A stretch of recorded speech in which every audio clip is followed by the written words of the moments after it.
को प्राप्त करने की इच्छा होती है, बात तो अगर वो विषय हमारे पास है तो फिर अब दूसरे विषय की आवश्यकता हमें क्या है?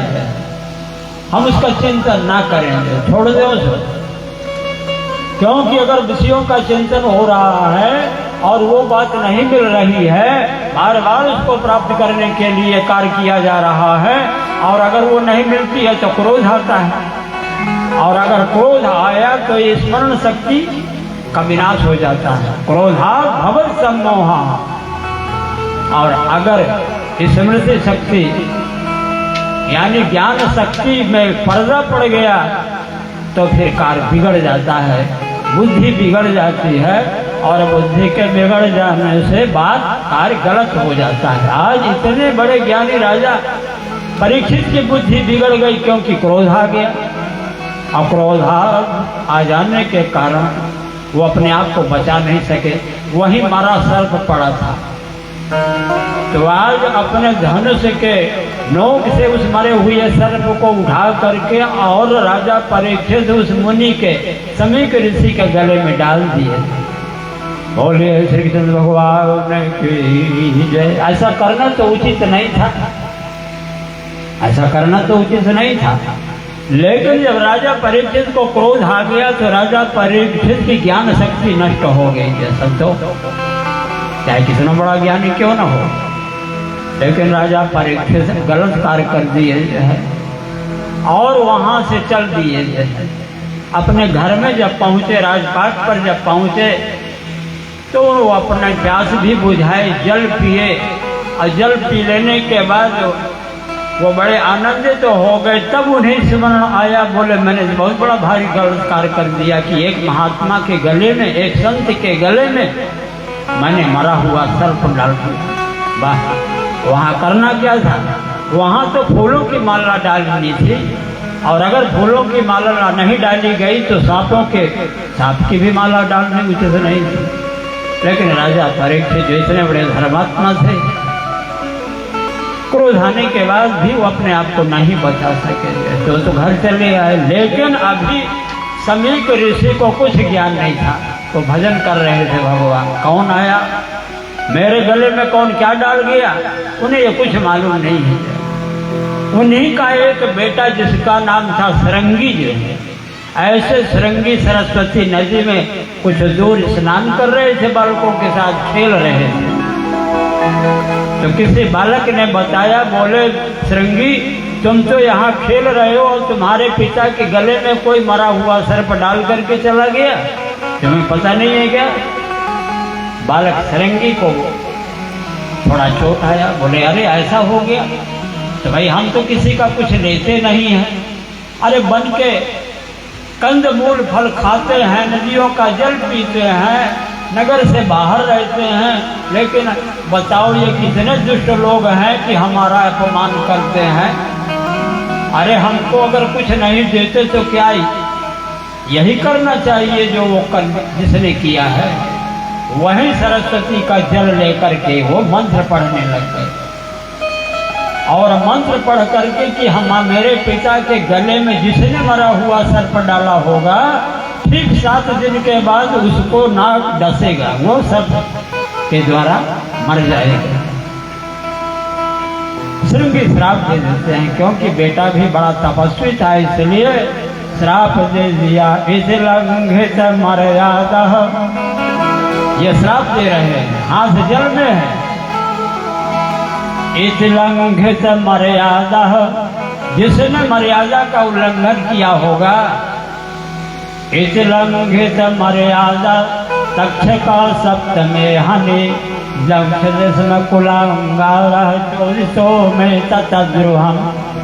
मैं उसे श्राप देता हूँ, चाहे वो राजा हो, चाहे धनवान हो, चाहे बलवान हो, कितना हो, ठीक आज के 7वें दिन उसे महान नाग डसेगा और वो सर्प के डसने से मर जाएगा। ऐसा श्राप दे करके जब छोड़ दिया, और जब लौट करके आए देखे तो पिताजी ध्यान कर रहे थे, भगवान का भजन कर रहे थे, तो जगा भी नहीं सकते थे, रोने लग गए सब। आज इतना रोया कि बैठ करके रो रहे हैं रोने की आवाज धीरे धीरे समीक ऋषि जी के कानों पर जब पहुंची तो समीक ऋषि जी का ध्यान विचलित हो गया, समाधि खुल गई। जब समाधि खुल गई तो सामने देखे तो बेटा रो रहा था। उन्होंने कहा, क्यों बेटे श्रृंगी, तुम क्यों रो रहे हो? कोई तुम्हारा अपमान कर दिया या कि कोई तुम्हारे ऊपर कोई विशेष विपत्ति आ गई, क्यों रो रहे हो बेटा? तब समरी ने बताया, मेरे पिताजी आपके गले में मरा हुआ सर्प पड़ा है। तब कहीं देखा समीक ऋषि तो आज उस सांप को उतार करके उन्होंने नीचे रख दिया। तो बोले, बेटा कोई बात नहीं है, अगर कोई डाल करके चला गया भी होगा तो ले मैं उतारी लेता हूँ, इससे मेरा कोई नुकसान नहीं हुआ। हाँ, एक बात है कि तुमने श्राप तो नहीं दिया। जिस किसी ने अगर सांप को मेरे गले में डाला होगा तो इससे तो मेरा कोई नुकसान नहीं हुआ, लेकिन मुझे डर लग रहा है कि तुम कहीं श्राप तो नहीं दे दी। तो श्रृंगी ने कहा, पिताजी श्राप तो मैं दे चुका हूँ, चाहे वो राजा हो चाहे वो कोई भी हो। ठीक 7वें दिन उसे तक्षक नाग डसेगा। इतना कहना था कि तो वो बेचारे पुनः प्राणायाम किया और प्राणायाम के द्वारा जान गए कि वो कौन मेरे गले में सर्प डाल करके गए। तो राजा परीक्षित थे। जब उन्हें एक ज्ञान हुआ, उन्होंने कहा, बेटा तुमने बड़ा गलत किया, तुम नहीं जानते हो कि वो कौन है? वो तो राजा परीक्षित थे, हमारे राजा हैं, हमारी रक्षा करते हैं, और तुमने ऐसे महाराजा को श्राप दे दिया तो तुम्हारा श्राप दूर हटेगा तो नहीं, लेकिन तुम्हारे द्वारा ये किया गया ये संत का स्वभाव नहीं है। बेटे तुमने हमारे संत कुल को कलंकित कर दिया, तुमने ये क्या किया? ये तुम्हारे लिए उचित नहीं था जो तुमने श्राप दे दिया। खैर श्रृंगी, अब कर क्या सकते थे, श्राप तो दिया जा चुका था। लेकिन समीक ऋषि एक दूसरे शिष्य को बुला करके और राजा परीक्षित के घर की ओर भेजा। बोले, जा करके बेटा राजा परीक्षित को बता करके आ जाओ, क्योंकि आज के 7वें दिन उनको तक्षक नाग डसेगा, उनकी मृत्यु हो जाएगी। इसलिए अपने आप को बचाने के लिए वो अपना कार्य कर लेंगे। बोले श्री कृष्ण भगवान की। यहाँ राजा चिंतित तो बैठे थे, तब तक बालक जा करके पहुँचा और पहुँच करके महाराजा को प्रणाम किया। बोले, महाराज मैं समीक ऋषि जी के आश्रम से आया हूँ, उनका शिष्य हूँ, उनके द्वारा भेजा गया हूँ, और आज के ठीक 7वें दिन आपको सर्प डसेगा, जिससे आपकी मृत्यु हो जाएगी।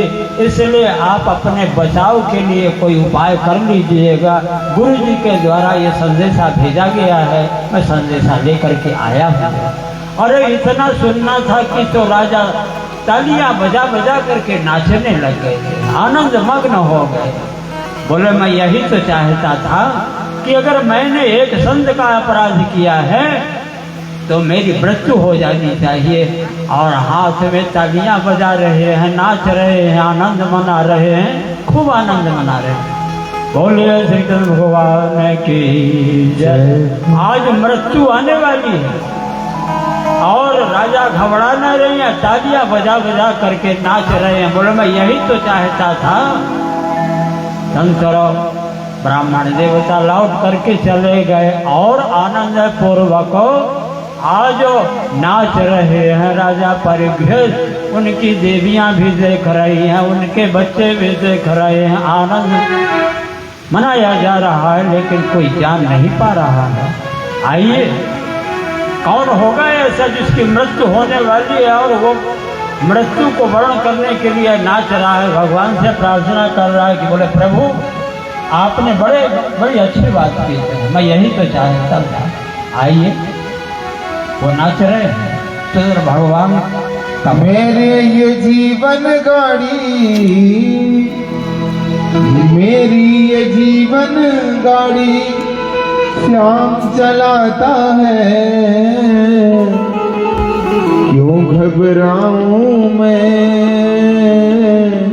मेरा तो श्याम से नाता है, क्यों घबराऊं मैं, मेरा तो श्याम से नाता है, क्यों घबराऊं मैं, मेरा तो श्याम से नाता है।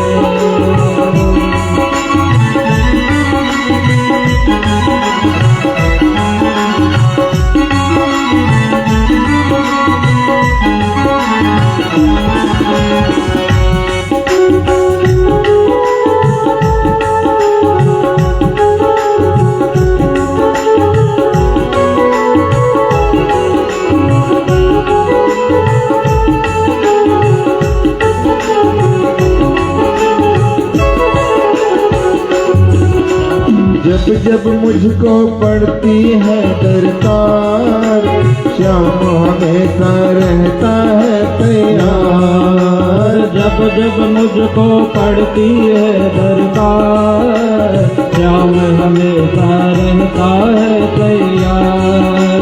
श्याम ने मुझ पर किया बहुत उपकार, श्याम ही मेरे जीवन का आधार। श्याम ने मुझ पे किया बहुत उपकार, श्याम ही मेरे जीवन का आधार। हरदम ये मुझ पर अपना, हरदम ये मुझ पर अपना प्यार लुटाता है, क्यों घबराऊं मैं, मेरा तो श्याम से नाता है। क्यों घबराऊं मैं, मेरा तो श्याम से नाता है।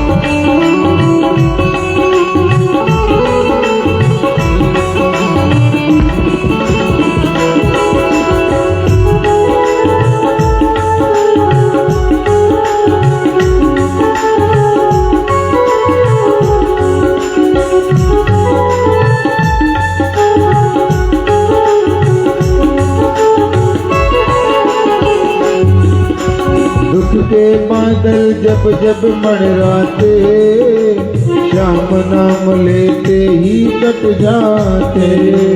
दुख के बादल जब जब मंडराते, श्याम नाम लेते ही कट जाते।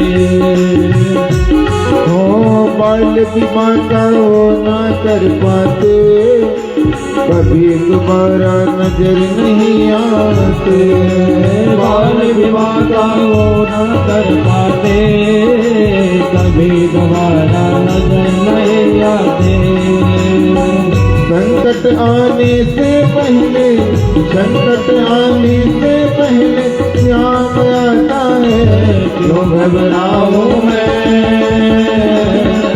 मेरा तो श्याम से नाता है। क्यों घबराऊं मैं, मेरा तो श्याम से नाता है। मेरी ये जीवन गाड़ी, मेरी ये जीवन गाड़ी, ओ मेरी ये जीवन गाड़ी, तेरी ये जीवन गाड़ी, श्याम चलाता है, क्यों घबराऊं मैं, मेरा तो श्याम से नाता है। क्यों घबराऊं मैं, मेरा तो श्याम से नाता है, मेरा तो श्याम से नाता है, मेरा तो श्याम से नाता है। बोले सावरे सरकार की जय। आज प्रभु के चरणों के पावन चंदन वंदन करते हुए राजा परीक्षित भी बड़े हर्षित थे। सज्जनों ऐसा ही है। अगर किसी धर्मात्मा से किसी प्रकार की गलती अगर हो गई तो वो धर्मात्मा प्रभु के चरणों का ही चंदन वंदन करता है और अपने गलतियों से क्षमा मांगता है कि हे प्रभु, अगर भूल हो गई हो तो कृपा करें आप। लेकिन फिर अगर वो जीवन को नहीं चाहता है, क्यों? वो जानता है अगर जीवन बना रहे तो इसी तरह से मुझसे पुनः फिर से कोई न कोई गलतियां तो बनी रहेंगी, लेकिन मुझे जो प्राप्त होना था वो तो हो गया। फिर राजा परीक्षित भी आगे चल के जिनके पुत्र पुत्रादि हुए, सुंदर पत्नी